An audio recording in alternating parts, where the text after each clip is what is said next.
Hello and welcome to Spotlight here on MSF TV. I'm Richard Morecroft. Well, the theme of the week here at MSF TV is natural disasters and how the organisation responds to them. Médecins Sans Frontières Australia's Executive Director Paul McPhun joins me in the studio. Welcome, Paul. Thank you. Now, looking at the type of disasters that might trigger a response from the organisation, what constitutes that trigger?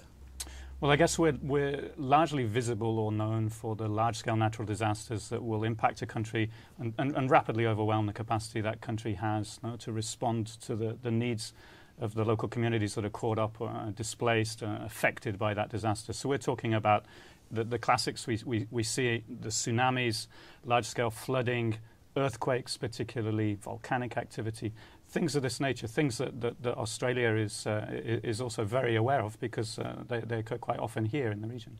So recent specific examples that Médecins Sans Frontières has been involved with trying to help in? I mean, the ones that come to mind are the ones that have again gained that media attention. So, flooding in Pakistan that actually displaced millions of people, the earthquake in Haiti that resulted in the loss of life of, over 200,000 people, massive displacement, massive impact on that population.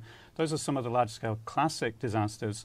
But what takes place, or what we respond to much more frequently, that remains largely invisible, are small-scale natural disasters that occur in the countries where we have programs designed to address other things, where we prepare ourselves for the cyclical natural disasters that occur, the regular floodings that occur, the displacements that follow from those kinds of flooding, these kinds of patterns that happen in resource-poor countries where we're established with a capacity to respond and a preparedness to respond, and therefore we undertake short-term emergency responses that don't garner a great deal of media attention. So you're almost anticipating in those countries where you're already present that there will be natural disasters that you're going to have to deal with. Yeah, absolutely. And it's a bit of a misunderstanding that natural disasters is what we call MSF's core business. It's become part of our core business. We have a capacity, we can certainly respond, and we do so.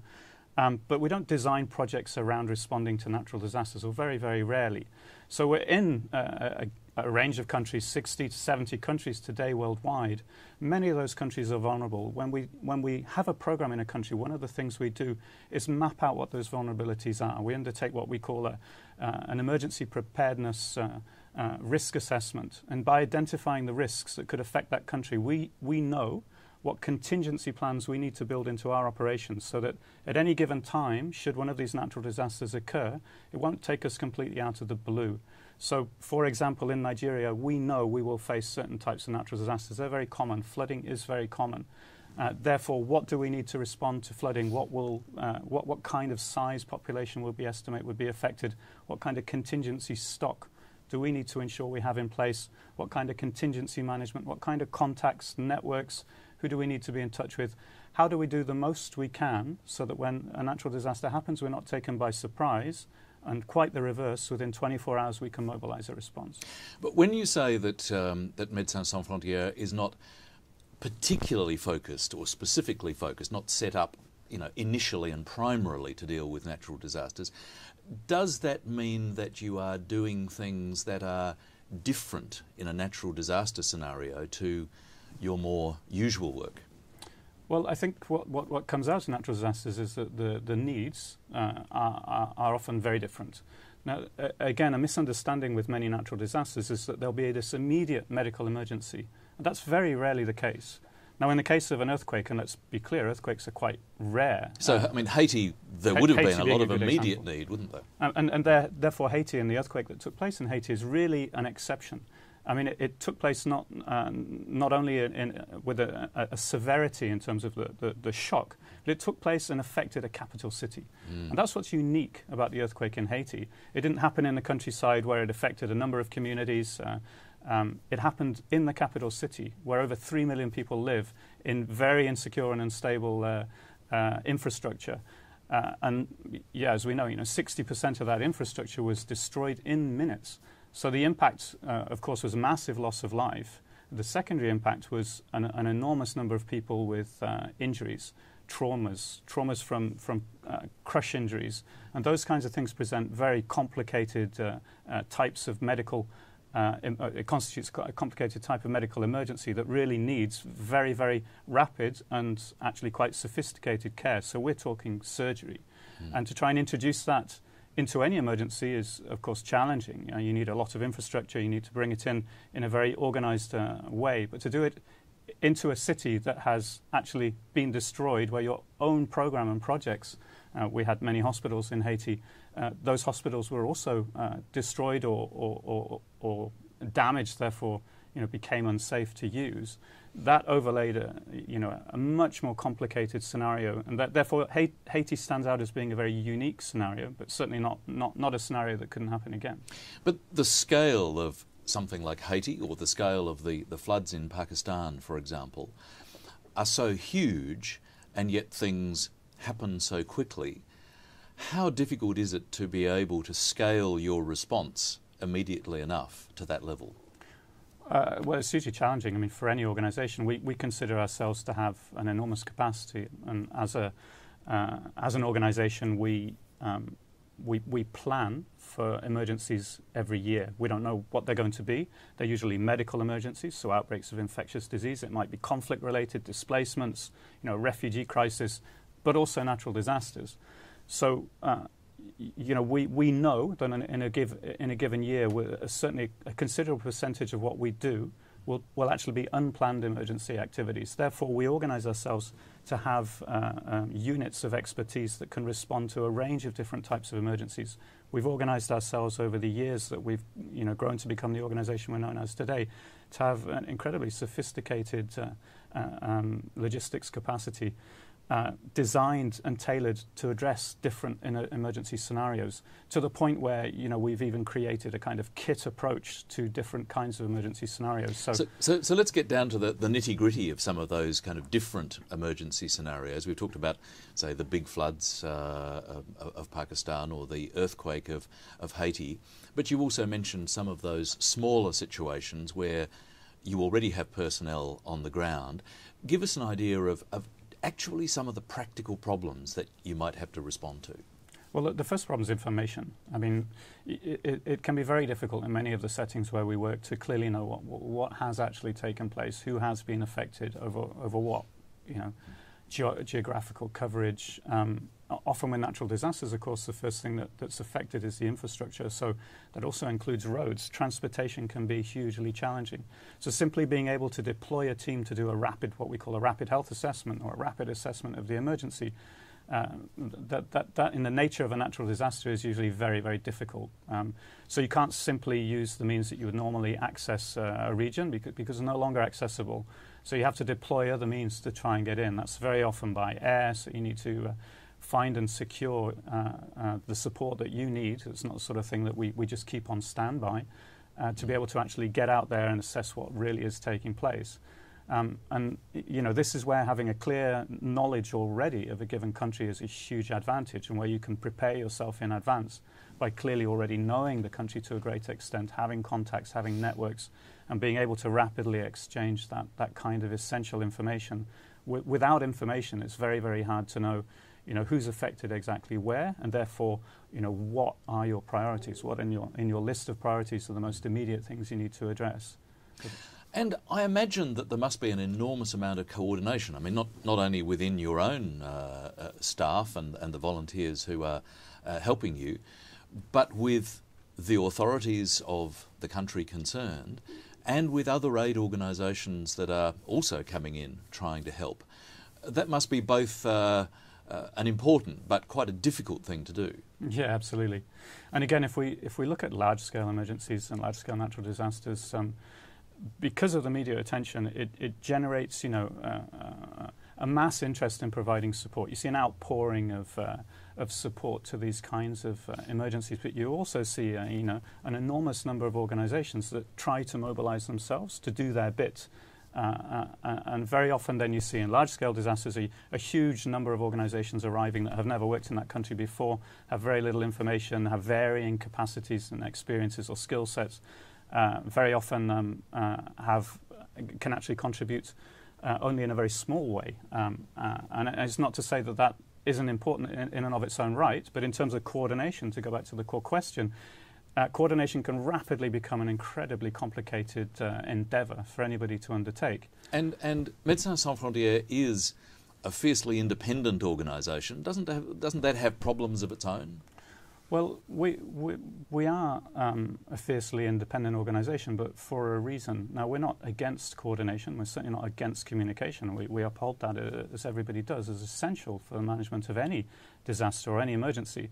But it has to have a purpose. It has to meet an end.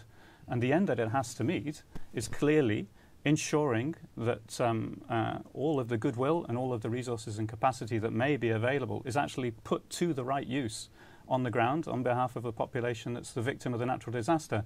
And often there's a massive disconnect between what's discussed and shared in terms of information, who can do what, on the level of a kind of overall coordinating body, and what's actually taking place on the ground. So basically, not all of the organisations agree all the time on the approach that you should take.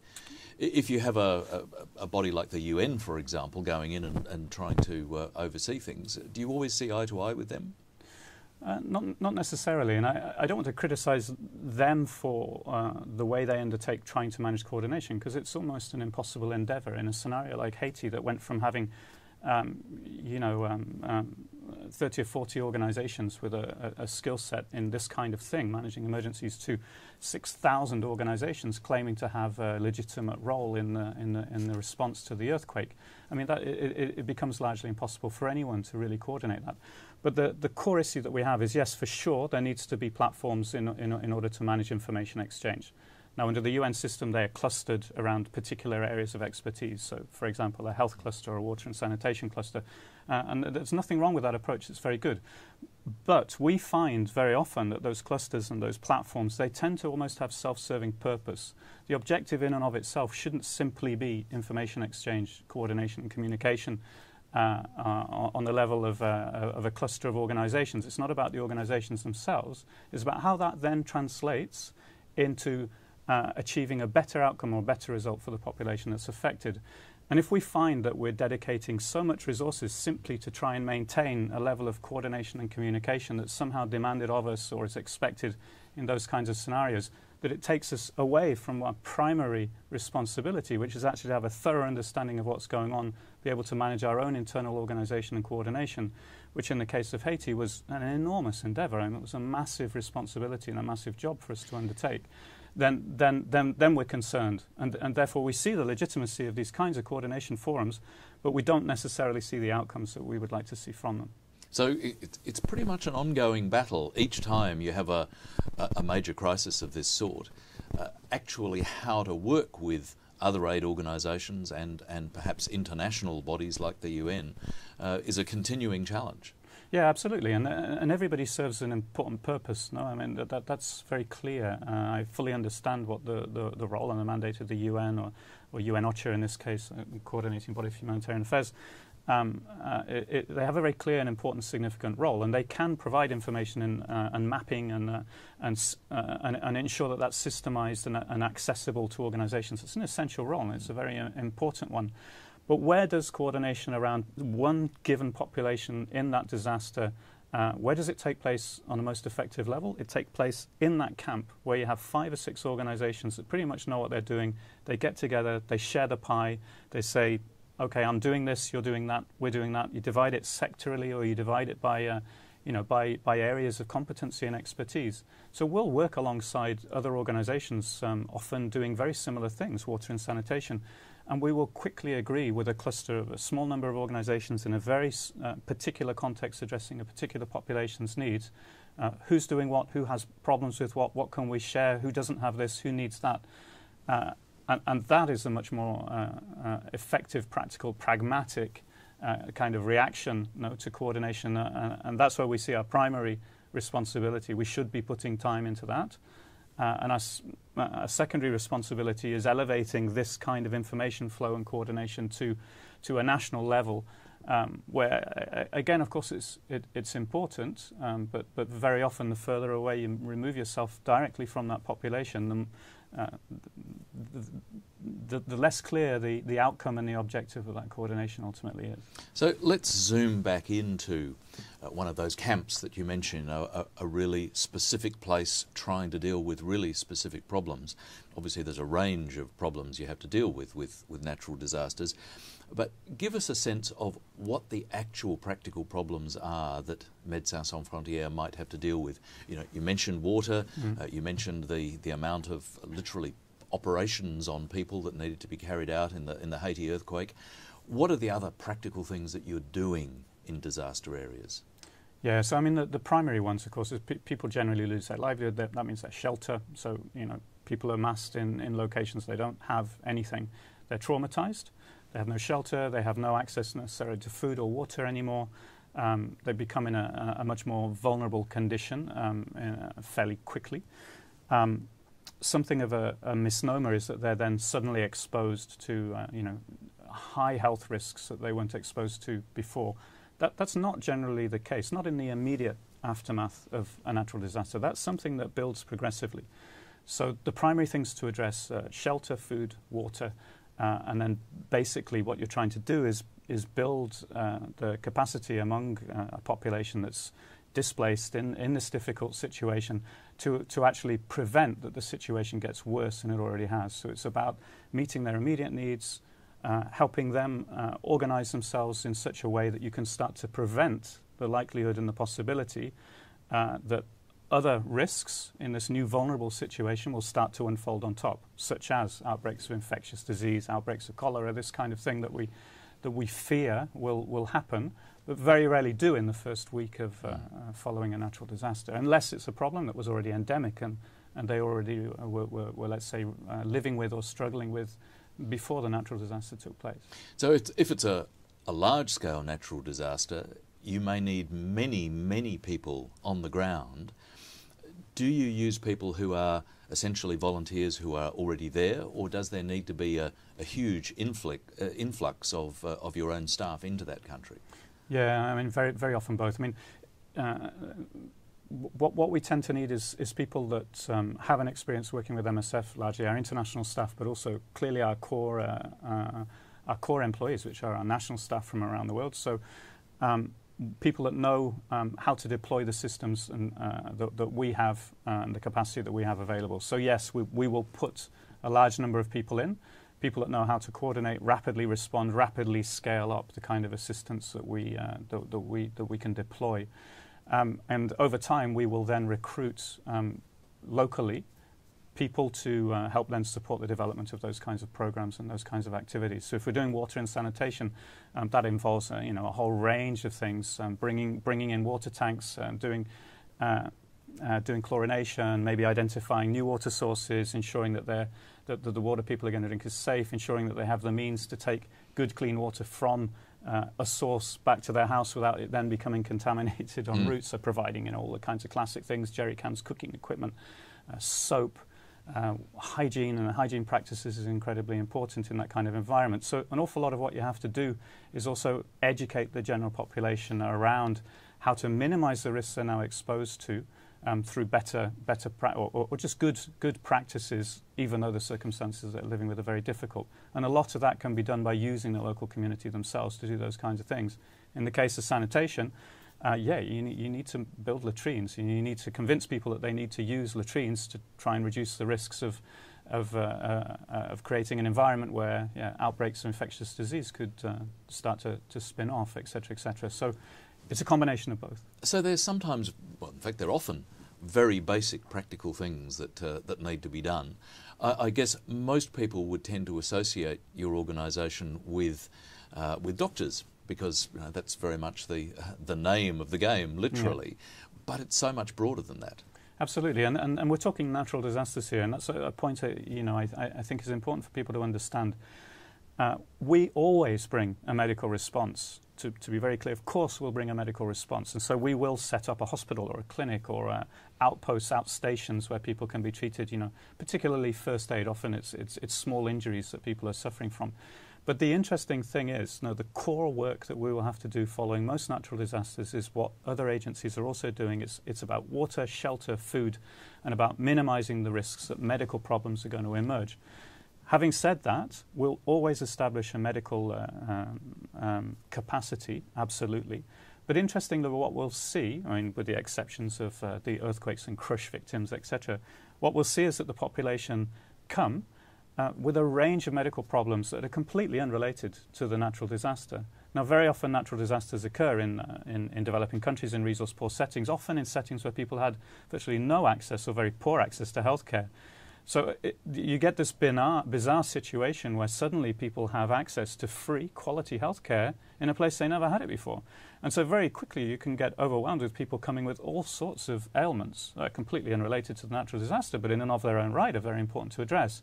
And so, of course, we will have a huge medical component, but it's actually addressing very often just general healthcare needs. So how much of a risk of ongoing dependency is there in that situation where you're providing perhaps medical facilities where there have been none before? Do populations become dependent on you in a concerning way? Well, it's not such a significant risk necessarily. I think following natural disasters, this is the kind of crisis. It's a classic crisis. It's an immediate peak. It's something that's happened, but you can foresee that things will get back to a state of normality. Yeah, in the rare case like Port-au-Prince in Haiti, that getting back to that normality is going to take a lot longer. But when we're talking about a seasonal flood, something of that nature that are much more the natural disasters that we see all over the world today that we respond to on a smaller scale, yeah, you know that they will be returning. There will be a phase of normality. But yes, if we're going to be there and we're going to be responding to people's needs, and they have medical needs, well, we'll address them for that period of time. But similarly to any other situation, we're not simply going to establish medical care where medical care is not great. In the majority of countries where we work around the world, medical care is not great, and people do not have good access necessarily, and we have to make choices about where and what we're actually doing. So yeah, we will create islands of medical care where perhaps there were not in the past, and it will be very clearly to address the immediate aftermath of that emergency, but not to sustain a medical system where it didn't exist before. One of the areas you mentioned a while ago, some of the complexities of responding to natural disasters, and one of the complex areas that seems to be developing is an awkward mix between politics and the response to disaster. And I think this happened to a certain extent in Pakistan and perhaps some other places, where in a way the aid was involved with almost attempting to pacify, and this is sometimes the language that was used not by your organisation but by other organisations, to pacify those people who might have become more politically radical as a result of not receiving aid. How do you find a balance here in this very difficult world where politics and aid are overlapping? Yeah, it's a huge challenge, and I think you've pinpointed one of the most concerning trends that we have been witnessing now over the past decade, and that is the politicization of aid in general, across many settings where humanitarian assistance is being delivered not only by humanitarian organizations but by other actors such as militaries or even private companies, is a trend that we start to see emerging now. Now, the challenge is, what are the roles of these individuals, individual agencies or bodies or militaries or governments in a natural disaster scenario? Now, they can all have a legitimate role, and the military have a very legitimate role. I mean, they are a resource that a government can call upon to deploy, and very effectively, they're very well structured and organized and have a capacity, certainly, to respond in a very constructive and effective way. And here in the region of the Pacific, that's a significant role that the military assumes. However, when that deployment overlays on a country and context that's already in conflict, already has significant issues around who is who and who is doing what, such as Pakistan, then you really have to start critically questioning what are the motivators or the agendas for deploying that kind of assistance in a natural disaster. Where the aid could be seen either as a reward or a punishment for the population behaving or misbehaving. Well, I think you said it at the beginning, there is absolutely no doubt that in the scenario of the Pakistan flooding, which affected millions of people, one of the primary motivators, and it was voiced continually and publicly, not only by governments, even by the United Nations themselves, was this fear that following this natural disaster, this vulnerable population is victim to being radicalized by active armed groups, and that by deploying assistance, it's one way that we can pacify them. And somehow we need to meet their needs. So you're potentially giving aid to suppress possible terrorism. That was clearly stated, that we better be seen assisting these people. We better ensure that they don't have a reason to dissent in this kind of climate. Otherwise, we risk the spread of insecurity. And so to stabilize this population and to address that risk of growing insecurity in this region and in this context, aid was deployed. And that's an absolutely different agenda to the humanitarian imperative of identifying the needs of a population suffering a crisis and responding purely based on those needs and who has the greatest needs. And how do you manage, how does Médecins Sans Frontières manage to step back and separate itself from that political agenda? Well, for us, it's not necessarily that difficult. We simply divorce ourselves. We don't take money from those governments that are offering us money to support those kinds of natural disasters. We just remain entirely independent from them. We're willing to exchange a certain amount of information, but we become much more cautious about actually coordinating with those different actors in those kinds of scenarios. And you know, it's no coincidence that the Pakistan Taliban themselves declared that there is an agenda above and beyond simply assisting this population during this natural disaster. Now, even whether it's the case or not the case, the perception that that is the case, and therefore anyone who is working with, you know, this military or that government or receiving that funding somehow also then has a double agenda is incredibly concerning. It makes it very, very difficult. And you've got to bear in mind that after this period of natural disaster, we're an organisation that's going to continue working in this country, you know, faced with all the complexities that this kind of messaging, this kind of misunderstanding, this kind of blurring of roles and agendas leaves behind. So for us, it's not so difficult to, let's say, disconnect ourselves from that. We try to do so. What's incredibly difficult, and what we don't alone have the answer to, is the fact that that affects the perception of, you know, the entire aid agenda.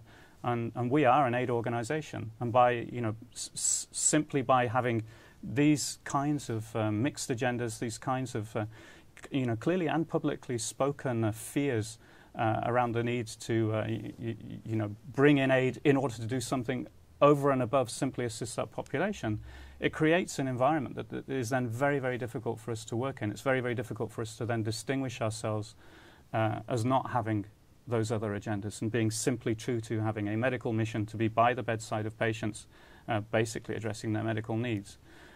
So we can easily divorce ourselves, let's say, but it isn't easy from a perception perspective for the aid sector as a whole to not be seen as having agendas above and beyond simply the impartial provision of assistance, even in natural disasters. It must be a constant challenge, and one of the other constant challenges you mentioned a few moments ago, you know, being given money for huge natural disasters, and I suppose for smaller scale ones as well. There are very substantial sums of money involved, and Haiti, billions of dollars, literally, of aid.